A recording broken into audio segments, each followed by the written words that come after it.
Chapter.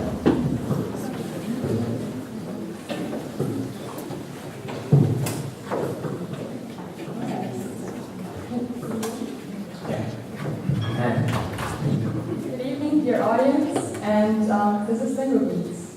It's great to have you here, and we are super proud to present you our project. It's based on the knowledge of 8 great people. It was lots of fun.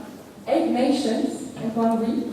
2 can't be here because they're sitting there in Pakistan and Nigeria and pressing thumbs, as we say in German. And lingobeats. Master any language you wish to through your favorite playlist. So, what's a crucial part of education? Well, what's a crucial part of language in this case? Language is the key to education, as we all know. So, if you have a lack of education, you have a lack of choice. You have a higher barrier of choice in life. Say, for instance, the content of internet today, well, 55% is in English. So what if you don't speak English? You cannot access the content. Let me pose a question to you. What is your major problem or challenge when you are trying to learn a language? Well, it's boring. It's boring to do it in a traditional way, right? Sitting there, going somewhere, paying. So I think Vincent has a quite cool solution for that. Yes, we have a solution. It's called lingobeats. It's a fun, addictive, and efficient way to learn language. So let's take a look at our application. So let's say you are a beginner and would like to know how to introduce yourself in English. You would go to our app and would check it out, okay, how to introduce myself. And lingobeats lets you in a fun way by using your preferred language. So let's take a look how that works. Let's give it a try. Hi, my name is what? My name is who? My name is... So actually that's it. Like, by using your preferred language, you learn English in a fun way. So this would be now Eminem with My Neighbors. The next one could be Rihanna, What's Your Name? Or next one again, by Swedish House Mafia, One. So this way, you learn the language in a fun way. It leads you to learning a certain topic, a certain category. So, you think that's not possible? We have scientific evidence for that. Papers assess learning by using music improves your learning ability impressively. So, Elizabeth, what are you trying to say? What are we going to do with our vocabulary books? Oh, you just can dump it. Take a look at that. So let's take a look at this. Now we have Fool's Garden, and it's actually teaching you the word tree. So not only the word tree is taught in this way with music, but also connecting words like yellow or lemon. So for example, if this next song would be Yellow Submarine, your brain would actually take the connections between these words, and subconsciously you would not only learn the word lemon or yellow or tree, but also connecting words. So, in the beginning, you would have words per time units, 1 and 1. By increasingly using our application, it improves the efficiency of learning the language because you subconsciously hear the music you learn. And also, it's like you do it for fun. So use our application, and listen to the music on the radio. And that's the way, actually, you learn English without actually noticing it. So, what if everybody learned language like that for fun? What would be the social impact? We have it here. We have it in a second. Our small algorithm assesses the fitting songs for cross-subconscious learning and plays snippets of around 10 seconds. So where does it actually work? In the brain, you can see, if you have no music, your brain functions not as strong as with music. So actually, music engages the entire brain. In your mind, which work is synapses, actually are normally like a wide field. There are no steps. By using several media and several senses, it's increasingly the connections between the different synapses. So repetition is the key to learn. Well, that's the magic behind it, basically. So now, what's the social impact if everybody does that? It's bigger than $1 billion. Imagine that. How did we come up with this number? Well, we took the amount of users of smartphones and we targeted our group. So we came to 2 billion potential users, and then we multiplied the impact of how it impacts their personal life, and also we had to consider if it's heavy users or just people who want to try it.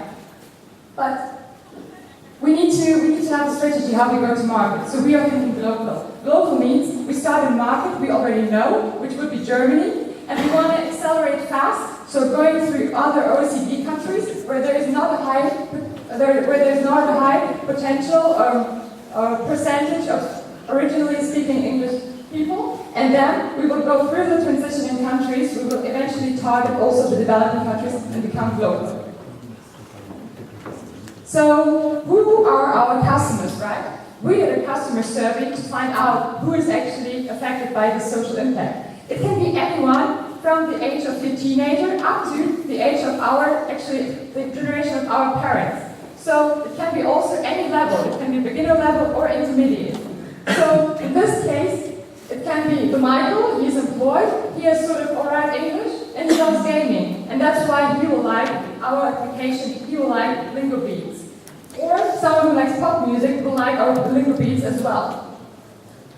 Eventually, we try to trigger what are the crucial points an application has to have. And who are our competitors who are meeting the needs of our customer, who is in the center. There is no one, so we are the closest one.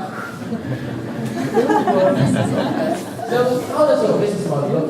Our revenue structure is built on 3 columns. It's advertising, in-app advertising, in-app purchases, which are connected to a gamification rewarding system, and an affiliate program. We will cooperate, for example, with Goethe Institute or Siemens Foundation, or Wall Business School, Wall Street School, and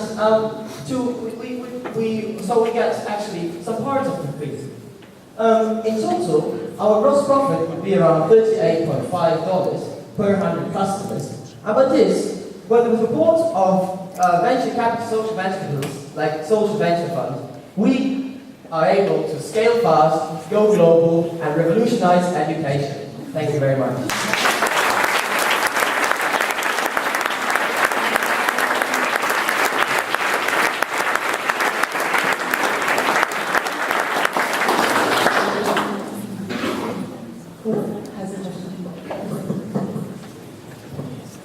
Great presentation, great idea. I have 2 questions actually. The first question is about the cost of developing the app and especially the materials. Have you any thoughts about that? Who is going to develop it and what is the cost? And the second question would be, what about other languages? I mean, English is more or less obvious, but what about other languages? Of course, I've thought about that.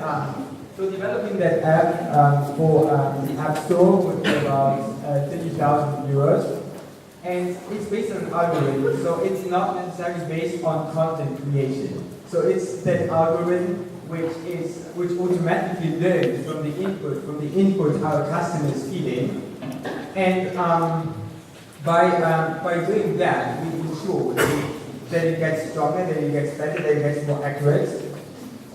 And could you repeat the second question, please? Sorry. Other languages than English. Yeah, sure. So first of all, we want to roll out in English because we see in English the biggest potential at the moment. But as soon as that model works, we're gonna expand to Spanish, French, and Portuguese, and other languages. It's based on the algorithm, so it's easily expandable. If that answers your question. In German, of course.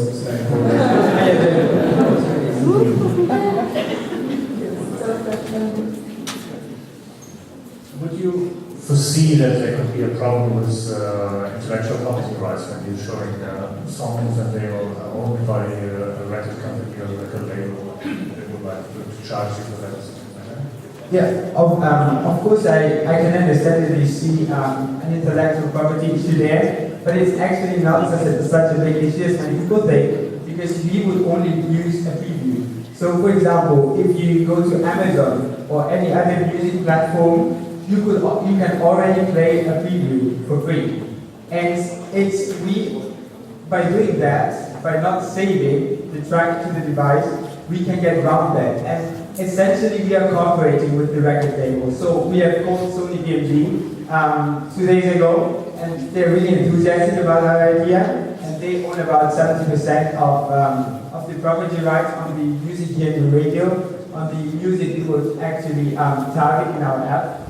And so first of all that. Secondly, our app will also enable them to push songs, to promote songs in our app. So we are not a competitor, we're working together with them. And because we are not saving, we are essentially streaming and not saving the music, we don't have the issue with intellectual property rights.